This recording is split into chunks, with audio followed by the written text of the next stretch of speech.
12월의 어느 흐린 오후. 분명 해가 떠 있었지만 아파트 복도는 무언가 짓눌리는 듯한 기운으로 어두컴컴했다. 노비슨 난간과 끼진 전등, 그리고 희미한 조명이 복도를 가늘게 비추고 있었다. 엘리베이터가 도착하는 소리와 함께 여자의 발소리가 울렸다. 키는 크지 않았지만 단단해 보이는 체격. 그녀가 멈춰선 곳은 304호. 여기가 맞으시죠? 지금은 곰실이에요.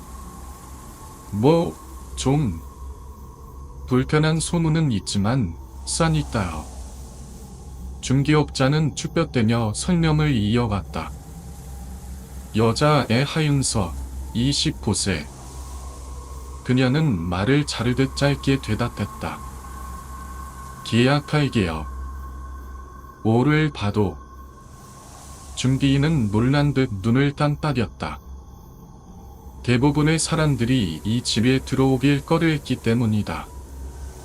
세입자였던 남자와 그의 여자친구가 봄시에 죽은 사건, 그리고 개 한 마리가 며칠 동안 짖다가 사라졌다는 소문. 누구도 진실을 말하지 않았지만 그 복도는 가끔씩 이상한 소리를 품고 있었다. 집 안으로 들어온 윤서는 조용히 눈을 감았다. 방 안엔 아직도 누군가의 흔적이 남아있는 듯한 기분. 벽 한쪽엔 희미하게 달아 없어진 글씨 자국에 사이하죠. 그녀는 짐 중 하나에서 사진 액자를 꺼내어 조용히 벽 위에 걸었다. 액자 속에는 오래된 바나지 사진 한 장, 사진 아래에는 희미한 글씨로 적혀 있었다. 프리티, 넌 기억하고 있지? 그녀가 앉자 코트 속에서 흰 바나지가 고개를 내밀었다. 그것은 마치 사람처럼 그녀의 얼굴을 응시하고 있었다. 마치 말을 걸 것처럼. 그날 밤 윤서는 잠에서 깼다. 밤 2시 17분. 정확한 시간. 시계 초침 소리가 유난히 크게 울렸다. 프리티가 침대 옆 창문을 향해 짖고 있었다. 아니, 짖는 것이 아니다. 누군가를 향해 경고하듯 으르렁거렸다. 또 왔구나. 윤서는 혼잣말을 했다. 창문을 열었지만 바깥은 적막했다. 그러나 복도 끝 거울을 비친 흐릿한 형체 하나. 어깨를 들썩이며 웃고 있었다. 입술은 움직이고 있었다. 이번엔 너냐? 다음날 아침 윤서는 지하 창고로 향했다. 오래된 입주자 파일들을 훑으며 304호의 과거를 찾아본다. 이름 소영만, 이정예. 사망 사유, 원인 불명. 심장 적출. 내가 아직도 이 안에 있는 거야? 아니면 나를 기다리고 있었던 거야? 그날 저녁 복도에서 마주친 노파는 윤서를 유심히 바라보았다. 그녀는 선대고호에 사는 칠씨 할머니였다. 자네 304호에 새로 들어왔다? 네, 그렇습니다. 네요? 밤마다 살려달라는 소리가 들려. 사람 목소리가 아닌 것 같기도 하고. 개도 미친 듯이 짖다가 사라졌지. 그날 이후로는 복도가 냄새가 이상해. 아주 오래된 철 녹슨 냄새랄까. 윤서는 아무 말 없이 고개를 숙였다. 노파는 한참을 보다 덧붙였다. 근데 자네 얼굴 어디서 본 것 같다. 예전 그 여자랑 눈빛이 참 닮았어. 그날 밤 윤서는 욕실 거울 앞에 섰다. 김이 서린 거울을 손으로 닦자 순간 자신의 얼굴기에 다른 얼굴이 스쳐 지나갔다. 긴 머리, 붉은 입술, 멍든 눈, 그리고 미소. 프리티가 낯기 짖었다. 으르렁대는 듯, 혹은 슬퍼하는 듯. 며칠 뒤, 윤서는 이상한 꿈을 꾼다. 붉은 덕지, 키가 뚝뚝 떨어지는 순간. 식당 위엔 깨진 유리잔. 그녀는 눈앞에 한 남자가 쓰러져 있는 걸 본다. 남자의 가슴은 텅 비어 있다. 심장이 없다. 그리고 그녀의 손엔 칼이 쥐어져 있다. 왜? 내가 이걸. 프리티의 목소리가 꿈속에서 들린다. 낮고 천천히. 기억해. 그건 너였어. 그때도, 지금도. 윤서는 깨어난다. 온몸이 땀으로 젖어 있다. 창문은 닫혀 있었지만 바람이 불어오는 듯 커튼이 흔들리고 있었다. 그리고 복도 거울엔 다시 그 그림자가 서 있었다. 선백서원은 단순한 공간이 아니었다. 윤서는 그것을 깨닫기 시작했다.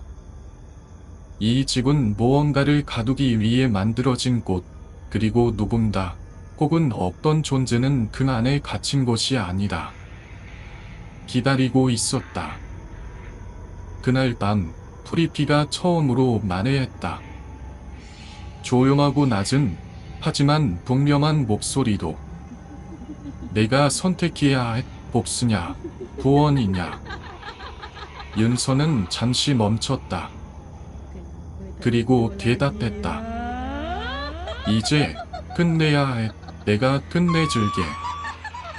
프리티는 천천히 고개를 돌렸다.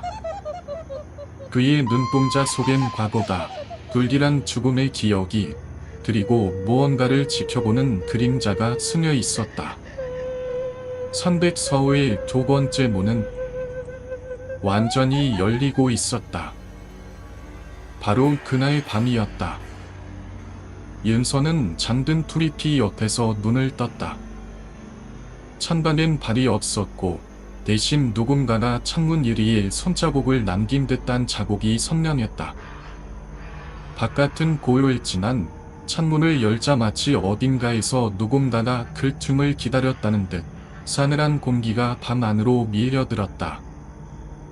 그 순간 덕시계가 멈췄다. 동시 17분. 다시 그 시간이었다.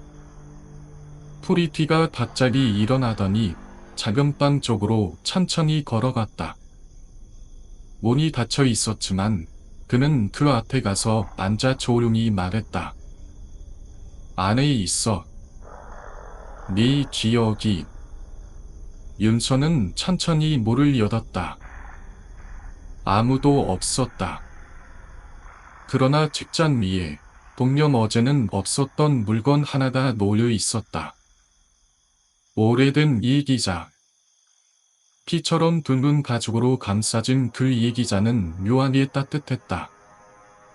마치 살아있는 것처럼. 그녀는 조심스럽게 첫 장을 넘겼다.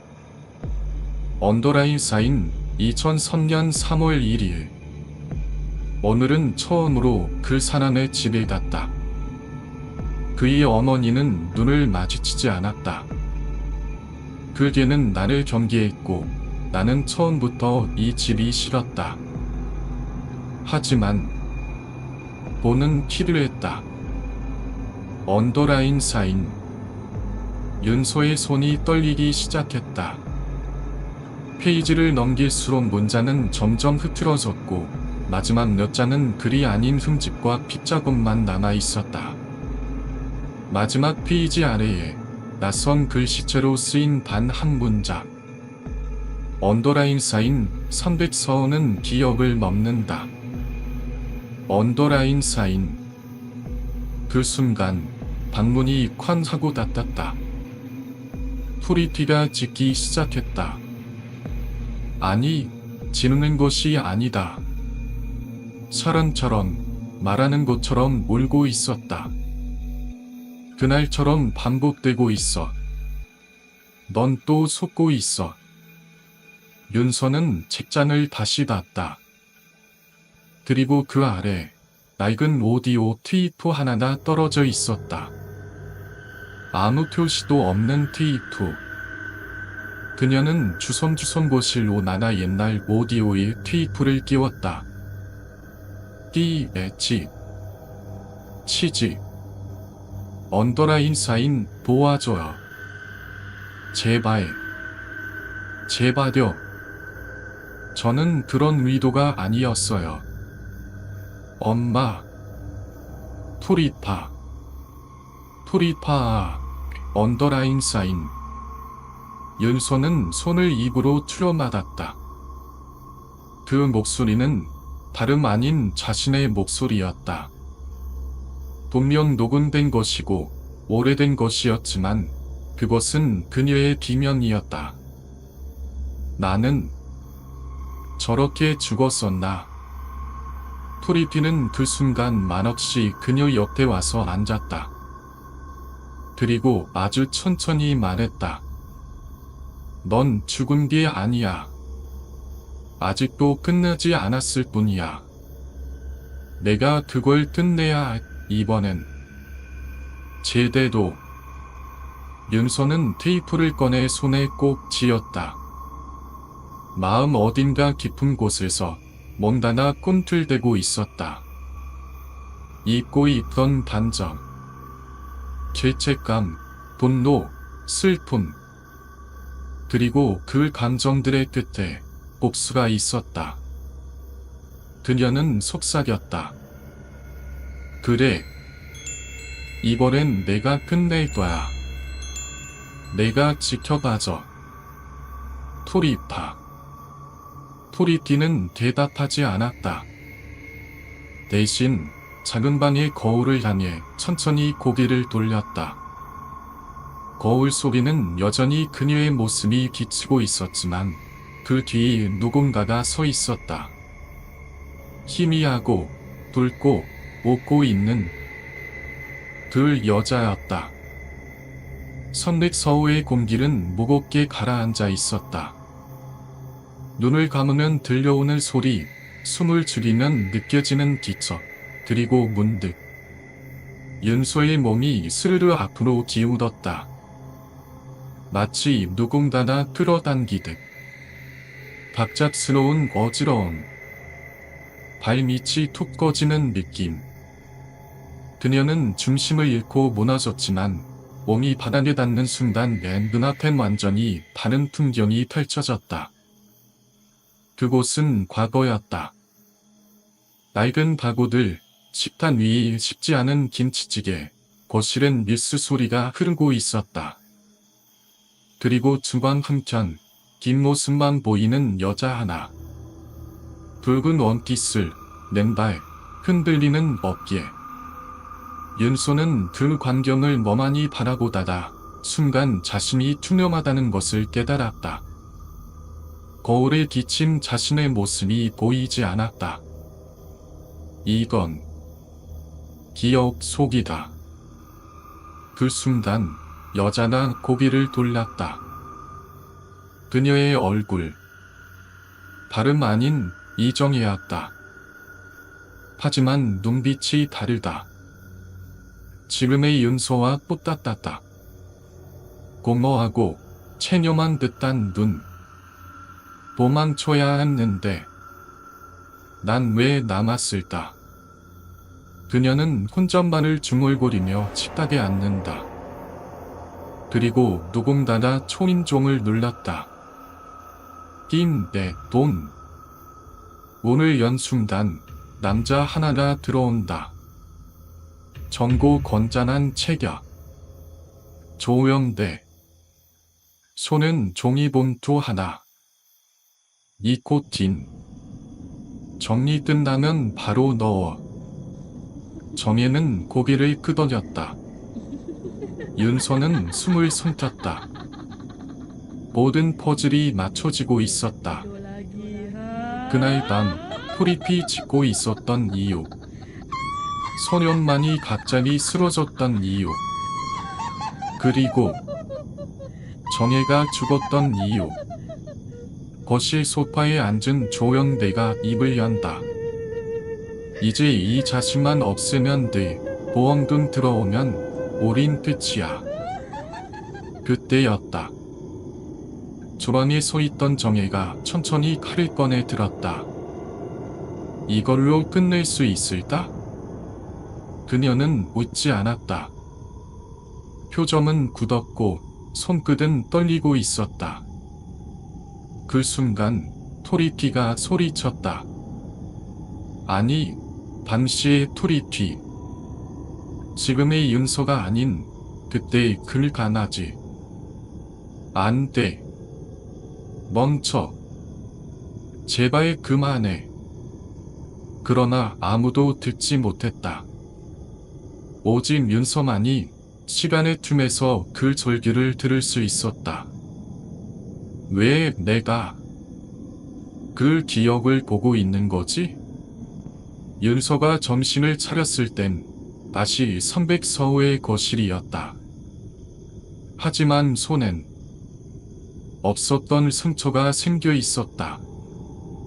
날카로운 무엇인가에 비인 듯한 얇고 붉은 자국. 토리피는 그녀를 바라보며 말했다. 이제 알겠지. 죽은 건 너였어. 그리고 아직도 죽은 채로 살아가고 있어. 그럼 나 지금 누구야? 내가 묻고 싶은 건 그거잖아. 내가 왜 다시 이 방으로 왔는지 그 이유는 너만이 끝낼 수 있기 때문이야. 복수든 구원이든. 윤서는 침묵했다. 눈앞이 뽀얗게 흐려졌고 머리 숨이는 수많은 목소리가 옹성거렸다. 죽은 이정혜의 것인지 살아있는 자신의 것인지도 알 수 없었다. 그러나 단 하나, 명확한 사실. 선백서우는 단순히 지역을 먹는 게 아니었다. 그 반은 나니를 재생산하는 곳이었다. 윤서는 며칠 동안 선백서우에서 나오지 않았다. 낮과 밤이 뒤섞인 시간 속 토리피와 단둘이 앉아 그녀는 마치 숨을 쉬는 것조차 조심스러웠다. 기억이 꿈처럼 흐려지는 순간도 있었지만 손등의 상처가 그것이 현실이었음을 증명하고 있었다. 그리고 그녀는 확신했다. 조영대는 아직 살아있다. 그리고 또다시 누군가를 노리고 있다. 내가 끝낸다. 이번엔 정말로. 토리피는 조용히 고개를 끄덕였다. 윤서는 오랜 친구이자 지자인 민수를 찾아갔다. 오랜만에 연락에 민수는 놀라며 물었다. 너 아직 그 집에 살아? 거기서 그 사건 터졌던 곳 아니야? 응, 거기. 근데 조영대, 그 사람 아직 살아있는 거 알아? 민수는 눈을 가늘게 떴다. 그 자식 몇 년 전에 경찰 조사 받고 사라졌잖아. 근데 내가 어떻게 그냥 믿어. 나 그 사람을 찾아야 해. 누군가 또 죽기 전에. 민수는 망설이다가 노트북을 열었다. 기자 네트워크를 통해 조영배의 흔적을 뒤쫓기 시작했다. 그리고 며칠 뒤 단서가 나왔다. 서울 내과 오래된 모텔. 한 여자가 사라졌고 마지막으로 CCTV에 찍힌 인물. 그릿하지만 그 남자의 눈빛은 윤서가 기억하는 것과 같았다. 냉정하고 뒤틀린 욕만이 가득한 눈. 여기야. 윤서는 핸드폰을 꺼내 들고 경찰에 신고하려다 멈췄다. 아니, 경찰은 안 믿어. 내가 가야 해. 그날 밤 모텔 앞 윤서는 프리피를 품에 안고 문을 두드렸다. 오래된 나무문은 띠걱거리며 열렸고 묵직한 담배 냄새와 곰팡이 냄새가 그녀를 덮쳤다. 누구세요? 여자의 목소리. 문틈 사이로 젊은 여자가 얼굴을 내밀었다. 윤서는 그녀의 눈을 마주쳤다. 두려움이 묻어 있었다. 도망쳐요. 지금 당장. 네. 그 사람. 당신 노리고 있어요. 그때 뒤에서 발소리가 들렸다. 윤서는 반사적으로 돌아섰다. 검은 점퍼를 입은 남자. 그리고 큰 눈. 오랜만이네. 조령대였다. 그는 놀라지 않았다. 오히려 미소를 지으며 다가왔다. 너 아직도 살아 있었구나. 아니, 다시 살아난 거야. 이번엔 내가 끝낼 거야. 그녀가 말했다. 소렌 작고 반짝이는 무언가가 들려 있었다. 오래된 열쇠. 선택 서울의 두 번째 문을 여는 저주받은 열쇠. 조련배의 눈이 흔들렸다. 그는 한 걸음 뒤로 물러섰다. 프리피가 느르렁대며 그 앞을 막아섰다. 이젠 내가 먹히는 차례야. 윤서는 속삭였다. 그 순간 모텔 안의 형광등이 깜빡였다. 거울이 깨지고 복도 끝에서 울리는 이상한 웃음소리. 그리고 어둠 속에서 서서히 모습을 드러내는 그림자 하나. 긴 거리, 키 묻은 발, 그리고 멍든 얼굴. 이정예. 죽은 그녀가 다시 돌아왔다. 그림자가 온지렸다. 키 묻은 발이 조용히 바닥을 디뎠다.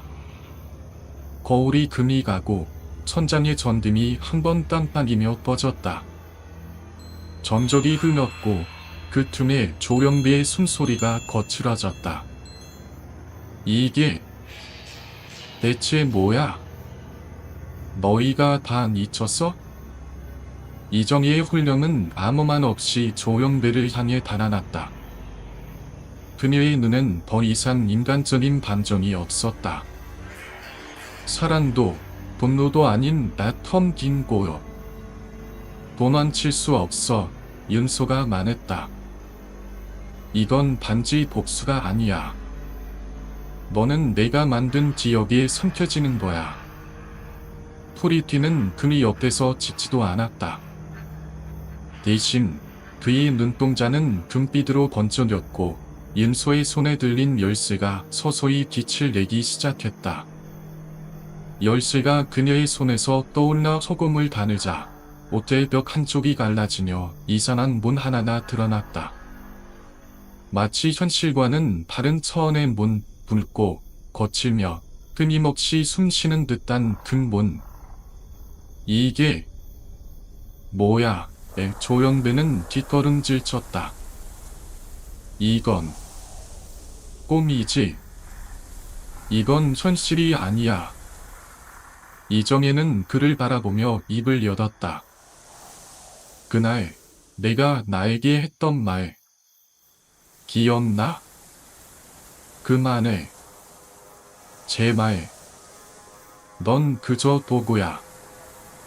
끝나면 버릴 존재. 그 말 그대로 돌려줄게. 그녀는 조령비의 손목을 잡았다. 그의 눈이 뒤집히고 몸이 떨리며 무릎이 꺾였다. 그 순간 열린 문 안에서 수많은 목소리가 쏟아졌다. 살려줘. 엄마, 예외의 나였어요. 얘 죽고 싶지 않았어. 그 그것은 그가 짓밟아온 모든 희생자들의 목소리였다. 이제 들어가. 윤서의 음성이 낮게 울렸다. 이 문은 내가 만든 문이야. 내가 책임져. 조령배는 기명을 질렀지만 그의 발은 이미 문 안으로 끌려가고 있었다. 손톱이 바닥을 긁고 눈이 피눈물로 젖었지만 아무도 그를 막지 않았다. 마지막으로 그의 몸이 문 속으로 삼켜질 때 문이 서서히 닫히며 작은 속삭임이 들렸다. 살려. 그리고 전적. 물은 사라졌다. 모텔은 다시 평범한 어둠 속으로 돋아났다. 윤서는 주저앉았다. 손에 들려있던 열쇠는 사라졌고 프리피는 조용히 그녀의 무릎 위에 머리를 얹었다. 끝났어? 아니, 이제 시작이야. 그녀는 조용히 일어섰다. 창밖의 새벽은 희미하게 빛나고 있었다. 그러나 윤서는 알았다. 선백사호는 여전히 존재하고 또 다른 그림자가 자라고 있다는 것을. 이제 그녀의 이름은 반지 윤서가 아니었다. 그녀는 기억을 돋는 자였고 복수의 끝에서 선택을 내리는 마지막 심판자였다. 선백사호 다시 등 문 앞에 섰다. 윤서는 천천히 열쇠를 꺼냈다. 더 이상 빛나지 않는 그곳은 이제 단순한 금속 조각처럼 보였다. 하지만 그녀는 알고 있었다. 이 열쇠는 문을 여는 것이 아니다. 닫기 위한 열쇠라는 것을. 프리피는 그녀의 발치에 조용히 앉아 있었다. 아무 말 없이, 그러나 모든 것을 지켜보는 눈으로. 문을 열었다. 오래된 공기가 밀려나오고 익숙한 점막이 밤 안을 채웠다. 바굴은 그대로였다. 벽에 긁힌 자국, 거울에 기침 흐릿한 형체, 그리고 윤서 자신의 그림자. 그녀는 천천히 밤 한가운데로 걸어갔다. 손에는 누군가의 사진이 들려 있었다. 이정혜의 사진. 이제 됐어. 너도 나도 충분히 아팠어. 그녀는 사진을 바닥에 내려놓고 프리티를 안아올렸다. 마지막으로 그 거울 앞에 섰다. 이번에는 아무런 형체도 끼치지 않았다. 오직 윤서와 프리티만이 조용히 그 속에 서 있었다. 선백사호, 넌 이제 잠들어야 해. 그녀는 열쇠를 거울기 벽면에 있는 틈에 밀어 넣었다. 벽이 진동했고 낮은 소리로 균열이 몰렸다. 그리고 마침내 밤 안의 공기가 달라졌다. 소리가 사라졌다. 그림자도, 기억도, 기념도. 오직 혐오만이 남았다. 윤서는 한 걸음 뒤로 물러섰다. 그녀의 눈가엔 눈물이 맺혀 있었지만 표정은 단단했다. 프리티가 조용히 그녀를 바라보았다. 그 순간 윤서는 작게 웃으며 말했다. 이제 진짜 안녕이야. 그녀는 문을 닫았다. 그리고 다시는 열지 않았다. 몇 달 후 아파트 단지의 봄은 조용히 튀어 있었다. 엘리베이터 앞 한 쌍의 부부가 이삿짐을 들고 서 있었다. 여기가 304호라더라. 요즘 아파트 짐이 이 가격이면 진짜 괜찮은 거야. 근데 뭔가 좀 이상하지 않아? 복도 냄새가 찾았다고 해야 하나?